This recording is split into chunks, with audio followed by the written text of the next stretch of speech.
এখন নাতিনের বুদ্ধিতে নাতিন যা বলে, নাতিন ছাড়া সে কিছুই বোঝে না। আমাকে সে গ্রহণ করে নিচ্ছে না নাতিন থাকতে।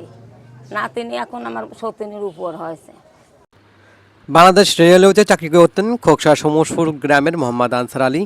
আনসার আলী তার দ্বিতীয় স্ত্রীকে দিলমোহর বাবদ 16 শতক রেলের জায়গা একটি স্ট্যাম্পে লিখে দেন, কিন্তু তার নাতনি দাবি করেন, আমি একই জমি বাংলাদেশ রেলওয়ের কাছ থেকে লিজ নিয়েছি, এই জমির মালিক আমি।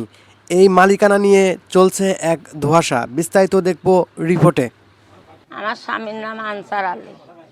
তো এখন হচ্ছে আমার স্বামী শরিয়াতভাবে আমার বিয়ে থাকা করছিল, ঘর বাড়ি লিখিত করে দিয়ে উল্লেখ করে দিয়েছিল। এখন সে আমার বাড়ির থেকে বাইর করে দিয়েছে আজ 1 বছর। আমি আলাদা হয়ে রেলের পাশে থাকি। এখন নাতিনির যুক্তি, আমার নাতিনির নাম হচ্ছে মুক্তি, আমার সতীনির নাতিন। তো এখন নাতিন যা কয় সে তাই শোনে, আমার কথা সে শোনে না, আমার খাবারও দেয় না। আমি একা একা ধরেন যে ভাড়া থাকতাম, এখন আমি এই রোডের পাশেই থাকি দোকানে। সে টাকা পয়সাও আমার দেয় না, আমার বাড়িতে উঠতে দেয় না, খাবার পরবার দেয় না, কিছু দেয় না। আরও বাড়ির পাশে গেলে নাতিন আমার মারধর করে। নাতিনের কথা মতনই সে চলে। পাশে আমি বাড়ির সীমানাই জাতি বানিয়ে নাতিনের কয় যে লাঠি দিয়ে বাড়িয়ে সেই বাড়িতে আমার থাকতে দেয় না। নাতিন নিয়ে আমার স্বামী থাকে। আমার নামে কাগজপাতি সব আছে উল্লেখ করা। আমার স্বামী কয় যে তোমার জায়গা নাই, তোমার আমি তালাক দেবো। এই পক্ষে আমার ছেলে সন্তান নাই। লিখিত অভিযোগ দেখাইছি, তারা বলতে সময় দিয়েছে, একদিনকে সময় নিয়েছে। সে পালাতো ছিল, 3 মাস আসে না। কালকে থানাতে চাপ দেওয়ার পরে সে কালই বাড়ি আসে। বাড়ি এসে বলতেছে আমি তালাক দেবো। আর আমার কথা, তালাক যখন দিবি আমার দেলমোহরের তুই তো বাড়ি ঘর দিতিস, আমার দেলমোহর ছাড়িয়ে দিয়ে তালাক দে আর 3 মাসের খোরাক দে। সে রেল কোম্পানির চাকরি করতে, কোনো কাজ কাম করে না, 12,000 করে বেতন পায়, পেনশন পায়। হ্যাঁ, রেলের পকেট চাকরির অভিজ্ঞতা। সে আর কি ঘর বাড়ি দখল করে রয়েছে, দখল হিসাবে আমার আর কি পজিশন দিয়ে দিয়েছে, থাকার এখতিয়ার। আমি বেচতেও পারবো না কিছু না, আমি যতদিন বেঁচে থাকি আমি থাকতে পারবো। আমার কেউ কিছু বলতে পারবি না, কিডা বলে দেখবো না। তারপরে চেয়ারম্যান আমার বলতে যে থানায় যাও, আইনের মাধ্যমে যাও। আমি আইনে গেছি দোকানের পার। আমি দোকানেই থাকি ফুটপাতে। আমার এখন দাবি, আমার 16 শতক জমি দিয়েছে, আমার 16-র দরকার নাই। আমার ঘর যেটুক নিয়ে এরিয়া আমার সেইটুক দিক, আমি যাতে বাস করতে পারি। সে নাতনির দিয়ে দিক, নাতিনরা ঘর বাড়ি করে থাকুক, আমার টুক আমার দিক। আমার স্বামী যদি আমার নিয়ে থাকে আমি তো তার সাথে সংসার করবই। আর সে যদি না থাকে তাহলে আমি জোর করে তার রাখতে পারবো না। এখন যেহেতু পারতেছি না কাছে আনতে, সে নাতিনির কাছে, কাল ডাকাইতে আছে নাতিনির কাছে। কোন স্ত্রী হিসাবে দাবি করতেছে আমার ঘর বাড়ি আমার সাইডে দিয়ে আমার স্বামী আমার সাথে সংসার করুক, আমি স্বামী নিয়ে সংসার করবো। ফুফু হয়, এখানে দোকান আছে, আমরা আসি বসবাসে, তাদের সাথে কথাবার্তা বলি, এক সম্পর্কে আমাদের ফুফু হয়। তারপরে এখন কথা হচ্ছে যে ইনি যখন আমাকে এই বিষয়টা বলছে, এই বিষয়টা আমি যতদূর জানি সেটা হচ্ছে যে ইনি এই দোকানেই বসবাস রাতে থাকে এবং তার থাকার কোনো জায়গা নেই। আর হচ্ছে এনার একটা বিয়ে হয়েছে, নাম হচ্ছে আনসার আলী। আমি যেহেতু এই গ্রামের স্থানীয় ছেলে, তার সাথে ওনার বিয়ে হয় এবং আমাদের গ্রামের গণ্যমান্য ব্যক্তিবর্গ সাক্ষী নিয়ে বিবাহ হয়। বিয়ে করার পর আপনার হচ্ছে এনার হচ্ছে 16 শতাংশ 32 শতাংশের ভিতরে 16 শতক জমি ঘর শক্তি সহ তাকে লিখে দেয় থাকার জন্য। তো আপনার এখন হচ্ছে যে তার একটা আনসার আলী একটা নাতিন আছে, সেই নাতিনের বাসা হচ্ছে মাছপড়া। তো মাছপড়া থেকে বাসা রেখে আসে এখানে, মানে জোর করে দখল করতেছে। আর সে যদি উঠতে যায় তাকে উঠতে দিচ্ছে না, তাকে মারধর করতেছে, বাইর করে দিচ্ছে। তো এই বিষয়ে আমি থানাকে পুলিশকে জানাইছি, তো দারোগা আসছিল, তারা অ্যাকশন নিচ্ছে। তো আমি সর্বোচ্চ হেল্প চাচ্ছি খোকসা থানাকে, যে তারা যেন আমার ফুপুর ঘরটা ফেরত দেয়, তাদের সংসারকে আবার ঠিক করে দেয়। এবং আমি এই মত জানাচ্ছি যে তার যে যেটুকু পাওনা সেটুকু পাওনা যেন দিয়ে দেয়।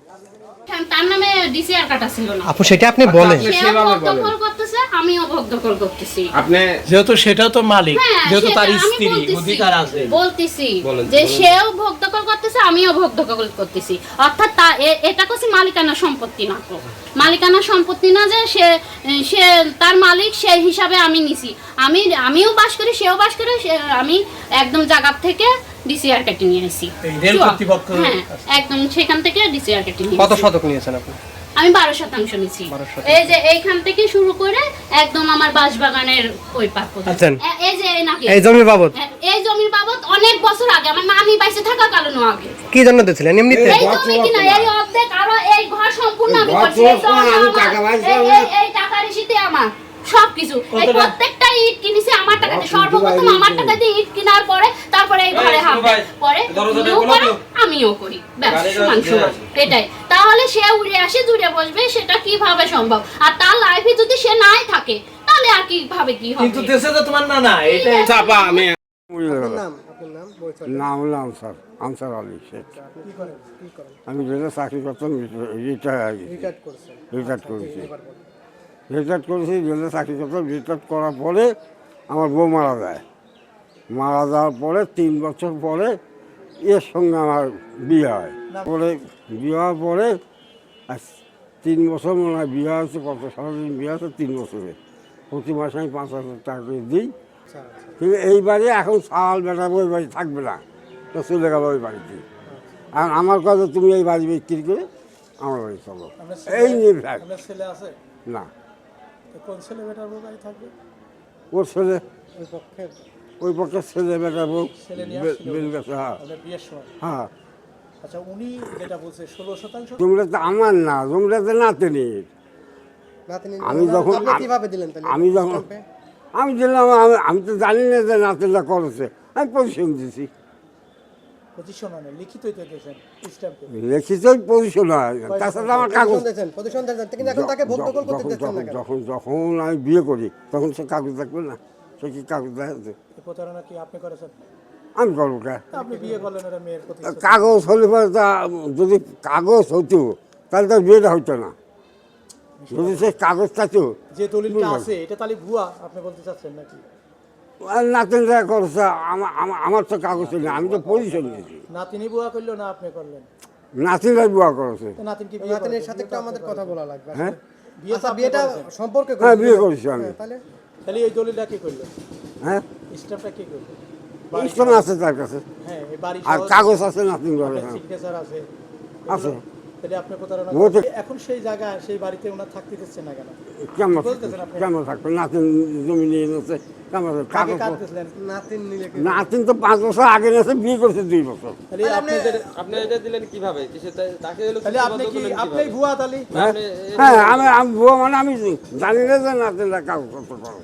আপনার সিগনেচার না দিলে নাতিনরা কিভাবে জমি নাই? জমিটা তো আপনার। জমি নাতিনরা আগেই করেছে, একটু আগে বললেন আমি সব করেছি, বিয়ে করেছি, তার সঙ্গে- বিয়ে করেছি, সবই করেছি। রেলের জমি তো আপনার, রেল তো কর্তৃপক্ষ আপনাকে দিছে। আমি জল মালিক না, না, রেল দিয়ে দিয়েছে নাতিন। যাই দিক আপনি পজিশন দখল তো দেবেন। হ্যাঁ প্রতারণা হলো না তার সঙ্গে। এখন স্ট্যাম্পে জমি আর একজনে আপনি দিয়েছেন। এই হ্যাঁ, ঘরই রয়েছে হ্যাঁ। স্ট্যাম্পের উপরে। হ্যাঁ। তাহলে তার বের করে দিলেন কেন আপনি?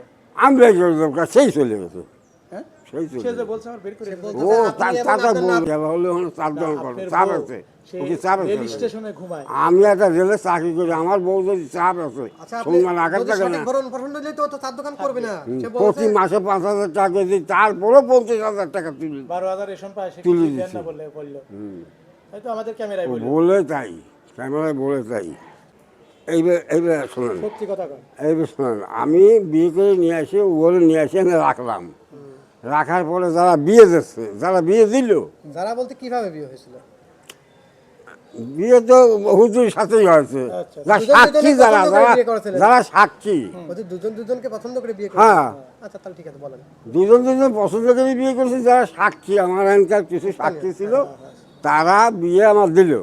দেওয়ার পরে 7 দিন পরেই আমার বলে যে আনসার, তোর তো জমি নেই, তোর বউর জমি, আমি এমনি ঘর তুলবো। আমি চাই এমনি ঘর তুলবো, এই ফ্যাক্টটা তো এই যাচ্ছেন, সত্য কথাটা আছে না। ফ্যাক্টটা এই যাচ্ছেন, কে তুমি ঘর তুলবা? কয় জমি তো তোর বউর সঙ্গে বোঝাপড়া আমার হবে। শুনে দেখেন, কে বলে এই কথা? এই মহিলা তারপর বোঝাপড়া তো আমি বললাম যে তাহলে তো এই জিনিস হবে না, আমার বিয়ে দিচ্ছ, আমার বাইক থাকবা, তো জমি বেচবা, জমি কত টাকা?